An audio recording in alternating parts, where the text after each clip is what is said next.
ప్రేక్షకులందరికీ నమస్కారం. ముఖ్యంగా రైతు సోదరులకు స్వాగతం. రాయలసీమ అనగానే పూర్వకాలంలో రతనాల సీమ, మనకు తెలిసిన తర్వాత కరువు సీమ.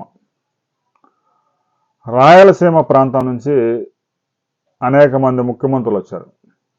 కానీ రాయలసీమకి న్యాయం చేసింది మాత్రం ఎన్టీ రామారావు. దాన్ని కొనసాగించింది చంద్రబాబు నాయుడు.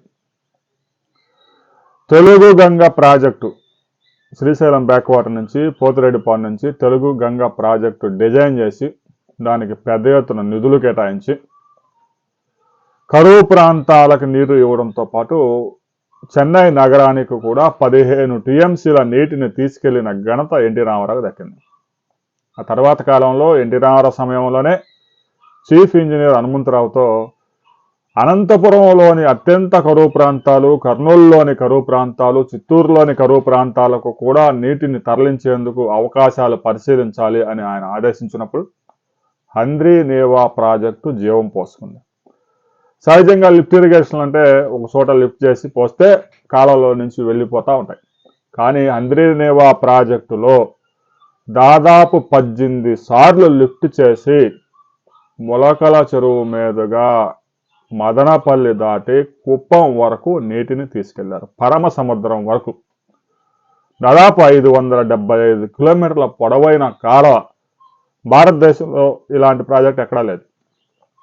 చాలా ఖర్చుతో కూడుకున్న ప్రాజెక్ట్ అయినా కూడా ప్రభుత్వం దశల వారీగా పనులు పూర్తి చేసుకుంటూ ఈరోజు ఈ సీజన్లో కేవలం 191 రోజుల్లోనే 40 టీఎంసీలు పైగా నీటిని అందించిన ఘనత కూటమి ప్రభుత్వం దక్కించుకుంది. గతంలో 2021-22లో 40 టీఎంసీలు అందించారు, కానీ 265 రోజులు సమయం పట్టింది. కూటమి ప్రభుత్వం గత సంవత్సరం 3,800 కోట్ల రూపాయలు రిలీజ్ చేసి 6 నెలల కాలంలోనే హంద్రీ నేవా కాలువను వెడల్పు చేసే కార్యక్రమం పూర్తి చేసి లైనింగ్ కూడా చేశారు. దీంతో 3,800 క్యూసెక్ల వాటర్ రిలీజ్ చేసినా కూడా కాలువ సామర్థ్యం కరెక్ట్గా సరిపోయింది. అవన్నీ జీడిపల్లి రిజర్వాయర్కి వెళ్తాయి. ఈలోగా కర్నూలులో కూడా కొన్ని కరువు ప్రాంతాల్లో చెరువులకి నీటిని విడుదల చేస్తున్నారు. హంద్రీ నేవా ప్రాజెక్టు నీరు వచ్చిన తర్వాత అనంతపురం జిల్లా రైతుల్లో, ఆ రైతు కుటుంబాల్లో వారి యొక్క ఆర్థిక పరిస్థితులు మెరుగుపడతా ఉన్నాయి. ముఖ్యంగా హార్టికల్చర్ పంటలు సాగు చేస్తున్నారు. అరటి, పొమోగ్రనేట్, చిని, మొసంబి, ఇలా ఎక్స్పోర్ట్ క్వాలిటీస్ అన్నీ కూడా సాగు చేస్తూ బెంగళూరు, ఢిల్లీ, ముంబై, కోల్కతా నగరాలకు ఎగుమతి చేస్తూ ఉన్నారు. దీంతో రైతుల ఆదాయం గణనీయంగా పెరిగింది. ఒకప్పుడు తలసరి ఆదాయం ఏ జిల్లాలో ఎక్కువగా ఉంటుంది అని మనం పరిశీలించినప్పుడు స్వతంత్రం వచ్చిన కొత్తలో చిత్తూరు జిల్లా నెంబర్ 1గా ఉండేది. చిత్తూరు జిల్లా చెరువులకు ప్రసిద్ధి. చెరువు లేని గ్రామం ఉండేది కాదు. పుష్కలంగా వర్షాలు కురిసే చెరువులు నిండేవి.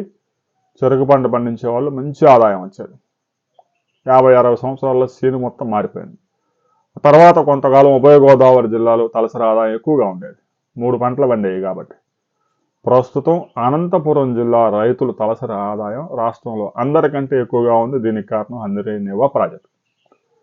ఈ ప్రాజెక్టుకు ఇప్పటి వరకు 2005 నుంచి ఇప్పటి వరకు 18,000 కోట్ల రూపాయలు ఖర్చు చేస్తే అందులో తెలుగుదేశం పార్టీ అధికారంలో ఉన్నప్పుడే 15,996 కోట్ల రూపాయలు ఖర్చు చేశారు. వైఎస్ రాజశేఖర రెడ్డి కాలంలో కూడా కొంత అమౌంట్ ఖర్చు చేశారు. ఆ జీడిపల్లి రిజర్వాయర్ దాకా నీరు తీసుకెళ్లే ప్రయత్నం చేశారు. ఇక 2013 నుంచి కంటిన్యూగా హంద్రీ నేవా పంపులు కొన్ని పనిచేస్తూ ఉన్నాయి. 2019 చివరి నాటికి హంద్రీ నేవాలో అన్ని పంపులు బిగించారు. అయితే కాలువ సామర్థ్యం 2025లో పూర్తి స్థాయిలో పెంచారు. దీంతో నీరు కుప్పం దాకా తీసుకెళ్ళడానికి సాధ్యమవుతుంది. అయితే రైతు సోదరులు ఒకటి గమనించాలి. హంద్రీ నేవా నీరు 1 టీఎంసీ రైతుల పొలాలకి చేరాలి అంటే 4 కోట్ల రూపాయల కరెంటు బిల్లు ఖర్చు అవుతా ఉంది. హంద్రీ నేవా ప్రతి సంవత్సరం ప్రాజెక్టులో మోటార్లు అన్నీ రన్ కావాలంటే, చివరి వరకు నీరు వెళ్ళాలంటే కుప్పం వరకు 1 టీఎంసీ నీరు కుప్పం వరకు తీసుకెళ్లాలంటే దాదాపు 40 నుంచి 50 కోట్లు కూడా ఖర్చు అయ్యే అవకాశం ఉంది. ఎందుకంటే కరెంటు బిల్లు అందరినీ ప్రతి సంవత్సరం 1500 కోట్ల దాకా వచ్చే అవకాశం ఉంది. అందుకే రైతు సోదరులు విలువైన పంటలు పండించండి, ఉద్యానవన పంటలు సాగు చేయండి. నీరు ఎక్కువగా అవసరమయ్యే వరి పంట సాగు చేస్తే దాంట్లో పెద్దగా ఆదాయం వచ్చే అవకాశం లేదు, రైతుల ఆదాయం పెరిగే అవకాశం లేదు.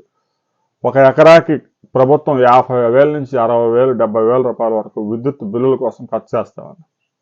కర్నూలు సమీపంలో మాల్యాల నుంచి కర్నూలులోని కరువు ప్రాంతాలు, అనంతపురంలోని అత్యంత కరువు ప్రాంతాలు గుండా కదిరి, ములకల చెరువు, మదనపల్లి, కుప్పంలోని పరమసముద్రం. ఎక్కడ కర్నూలు జిల్లా మాల్యాల, ఎక్కడ కుప్పం పరమసముద్రం.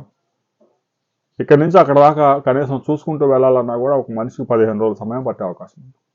అంత క్రిటికల్ ప్రాజెక్ట్ని ప్రభుత్వం అత్యంత సాహసోపేతంగా పూర్తి చేసింది. రైతు సోదరులు ఉద్యాన పంటలు సాగు చేయండి, ఎక్కువ ఆదాయం తీసుకోండి. తక్కువ నీటితో ఎక్కువ పంటలు సాగు చేసే విధంగా డ్రిప్ ఇరిగేషన్ కూడా ఉపయోగించుకోండి. హంద్రీనీవా ప్రాజెక్టు వచ్చిన తర్వాత మీ జీవితాల్లో ఎలాంటి మార్పులు వచ్చాయి, ఏ పంటలు సాగు చేస్తున్నారు అనే విషయాన్ని ప్రతి రైతు కామెంట్ చేయండి.